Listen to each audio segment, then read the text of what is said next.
Mail-in ballots causing quite the controversy.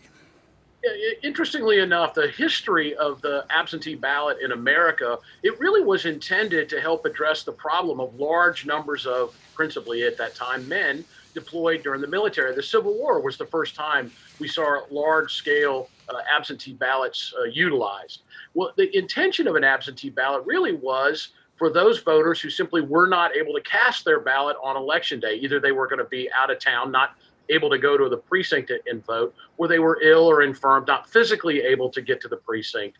Well, in North Carolina, between 2016 and 2020, we saw a five-fold increase in the number of requested absentee ballots, in large part because voters were concerned about the prospects of voting in person because of COVID-19.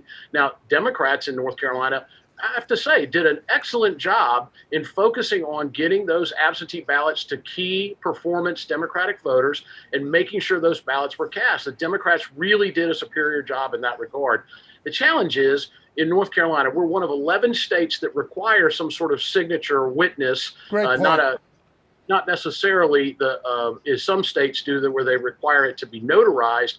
And the legislature changed it from 2 signatures to 1 for this cycle, recognizing the fact that more people would want to vote this way because of the pandemic.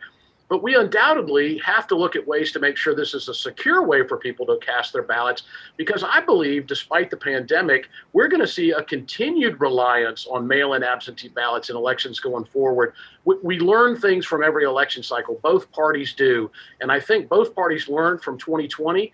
If you can win the mail-in absentee ballots, you can probably stand a better than even chance of winning the election.